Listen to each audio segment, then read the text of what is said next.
안녕하세요. 바둑교육 전문가 강민입니다. 오늘은 1권의 구강에 대해서 한번 강의를 해보겠습니다. 구강의 주제는 축이에요. 축은요, 우리 친구들이 가장 많이 사용하기 때문에 쉽게 이해는 하는데 실은 그 활용도가 조금 그렇죠. 자, 우선 이 구강의 목표는 축의 모양을 정확하게 우리 친구들이 알고 정확하게 사용할 수 있는 게 목표예요. 그렇다면 축을 만드는 과정도 우리가 제대로 알려줘야겠죠. 자, 교육하는 방법은 지도자님들의 개별 강의와 동영상을 활용한 강의가 되겠습니다.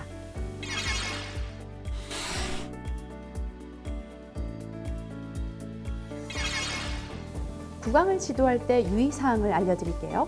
우선 우리 친구들이 축을 끝까지 해내야 된다는 걸 알려주셔야 됩니다.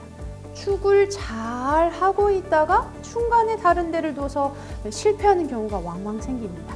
만약에 상대방이 축으로 도망가고 있다면 끝까지 잡아야 한다는 걸 명시를 해 주셔야 되고요. 반대로 내 돌이 축을 당했다. 그럼 어떻게 해야 될까요? 빨리 손을 빼고 다른 데 둬야 한다는 걸 알려주셔야 돼요. 우리 친구들이 돌 살리기를 배웠기 때문에 끝까지 이 축을 살려보려고 도망치는 경우가 있거든요. 결국 도망치다가 어떻게 되죠? 엄청나게 많은 돌이 잡히잖아요. 그걸 보여주세요. 그걸 이 강의용 바둑판에 직접 우리 친구들과 도망가면 어떻게 맞고 도망가면 어떻게 맞고 결국 얘가 어떻게 잡히고 따낸 모양은 어떻게 되는지 보여주시면 훨씬 좋으세요. 그러면 아이들이 저렇게 많이 잡힐 수 있구나. 혹은 저렇게 실패한 경우엔 반대로 공격하던 돌이 잡힐 수 있구나 라는 걸 배우게 되는 거죠. 그래서 일단 축은요, 끝까지 공격을 해서 잡거나 혹은 실패했을 때 어떻게 되거나 또 상대방이 내 돌을 공격했을 때 손을 빼는 것까지 알려주셔야지 될 것 같습니다. 그래서 축에서는 꼭 이제 모양 끝까지 잡는 거, 중간에 빨리 포기하는 거, 그다음 실패했을 때 어떻게 공격을 하는지까지 알려주시면 좋을 것 같습니다.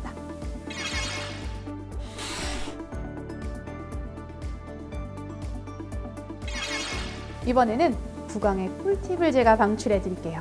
구강의 꿀팁은 젖힘을 먼저 가르친다는 거예요. 모두 다 공감하실 거예요, 지도자님들. 그죠? 젖힘을 제대로 이해를 해야 축을 성공할 수 있어요.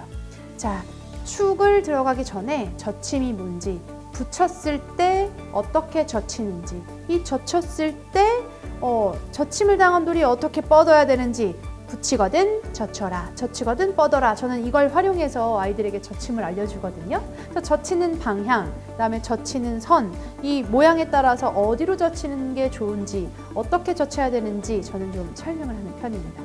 요 젖힘을 이제 배웠다. 그러면 그 다음에 뭘 진행을 하냐? 축을 만드는 과정, 방향을 설명을 합니다. 자, 축을 만들어지는 그 원리를 친구들이 어려워해요. 어떤 친구는 젖힘을 제대로 이해해서 제대로 그 막아내서 축을 성공하는 친구도 있지만 그렇지 못한 경우도 있어요. 또 때로는 젖힘이 이쪽 젖힘도 되기도 하고 저쪽 젖힘이 되기도 해요. 둘 다 젖힘인데 어디를 선택하죠? 친구들이 헷갈려해요. 그럴 때 저는 요 모양을 이렇게 알려줍니다. 자, 여기 보시면 어느 방향으로 젖히는 게 좋을지 시각적으로 보여주거든요. 저는 이렇게 설명해요, 친구들에게. 상대방의 도망가는 머리를 막아야 된다. 선생님, 머리가 어딘지 몰라요. 맞아. 그럼 상대방이 발전하는, 뻗어서 활로가 늘어나는 방향이 바로 머리야. 그 머리를 막아서 상대방을 끝까지 계단 모양으로 몰아서 잡는 게 좋아 라고 알려줍니다. 또 다른 꿀팁은 약한 돌을 도우라고 저는 알려줘요. 반대로 설명하시는 지도자님들도 있을 거예요. 강한 쪽으로 상대방을 몰아라 라고 하시는 분도 있는데 저는 반대로 항상 약한 돌 쪽에서 힘을 모으면서 젖히는 게 좋아 라고 설명을 하는 편입니다. 우리 사람도 약자를 도와야 되잖아, 친구들아. 바둑도 마찬가지야. 약한 돌을 도우면서 젖히고 그래야 상대방을 막았을 때 축을 성공할 수 있어 라고 설명하면 친구들이 이해해요. 그럼 약한 돌이 뭐냐? 활로가 적은 돌이 약한 돌이잖아. 얘는 활로가 2개, 얘는 활로가 3개. 그럼 2개인 돌을 도울까? 3개인 돌을 도울까? 아이들이 질문을 했을 때 대답을 하겠죠? 당연히 2개인 돌이 약하니까 2개인 쪽을 도와요. 좋아. 그럼 2개인 쪽에서 이렇게 젖히는 게 축을 만드는 방법이야 라고 이렇게 좀 친절하게 알려주셔야 돼요. 그냥 축은 계단 모양으로 쫓아가서 잡는 거야 라는 것이 아니라 이 과정까지 조금 세세하게 짚어주시면 우리 친구들이 축을 성공하더라고요. 끝까지 알 수 있고. 자, 그래서 제 꿀팁은 축을 만드는 과정, 그 다음에 젖힘하는 방향을 좀 정확하게 알려준다는 거예요. 자, 그럼 문제 구성을 한번 살펴볼까요?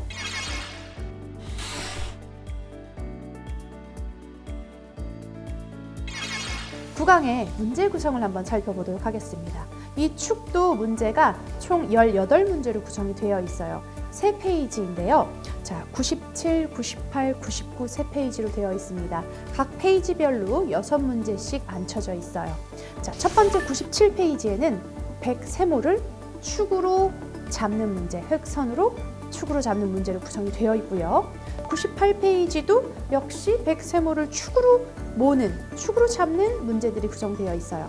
마지막 문제가 바로 6번 도전 문제라는 거. 우리 아이들이 좋아하는 도전 문제 꼭 넣어서 사용하시기를 제가 추천드리고요. 또 99페이지는 A와 B 중 어디로 막았을 때 축이 되는지 선택하는 문제예요. 이것도 역시 흑선이고요. 이 방향이 되어 있기 때문에 선택을 하기 좋아요. 근데 대신 우리 친구들이 좀 헷갈려 할 수도 있어요. 그럴 때는 첫 번째 문제 정도는 이제 선생님이 풀어주셔도 되고, 혹은 발표를 하러 나왔을 때 우리 선생님 모드를 사용해서 A를 활용하는 것도 괜찮을 것 같습니다. 자, 문제 구성은 총 18문제로 되어 있지만 아이들이 생각보다 손쉽게 축을 이해해요. 축은 친구들이 이상하게 상대방을 잡으러 가는 걸 잘해서 그런지 손쉽게 이해하는 것 같아요. 그래서 축은 그 축을 만들어지는 원리, 과정만 조금 신경 써서 수업을 해주시면 충분히 그 수업 시간 안에 이해를 하는 것 같습니다. 또 수업 내에 다루지 못한 문제 집에서 꼭 숙제로 해올 수 있도록 지도해 주시기 부탁드립니다.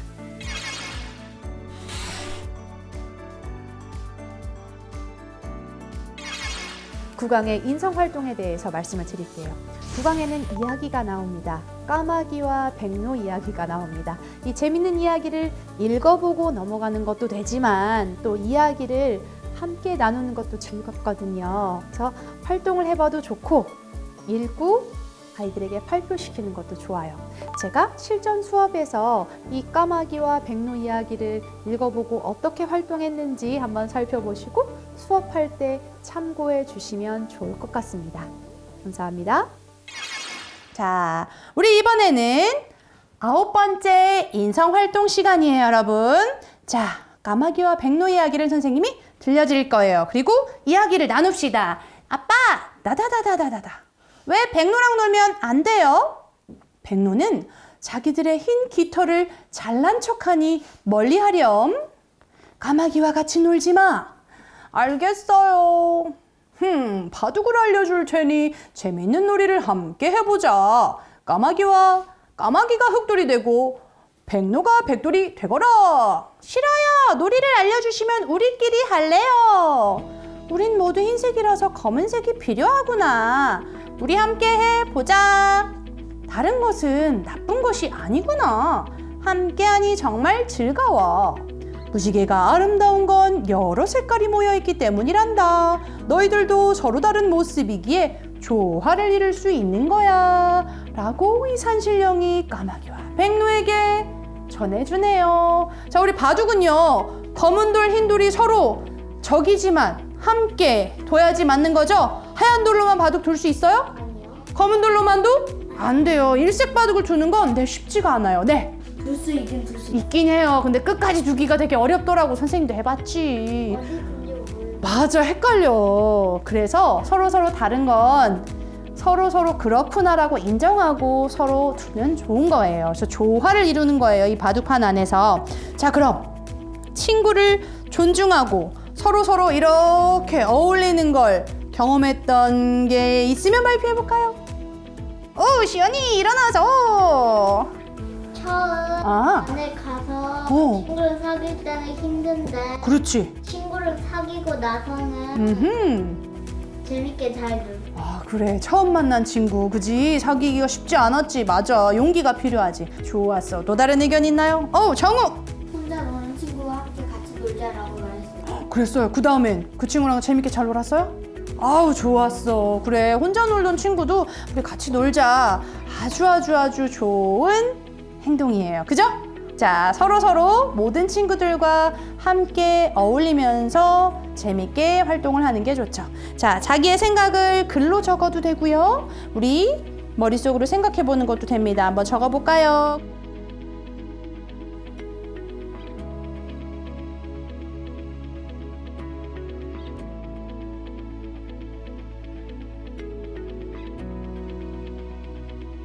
다 적은 친구도 있고, 잘했어요. 자, 다 못 적은 친구는 또 한 번 더 생각해보고 해볼게요. 자, 연필 내리고 우리 인사 한번 해볼까요? 못한 친구는 또 추후에 집에 돌아가서 하세요. 자, 차렷. 인사. 감사합니다.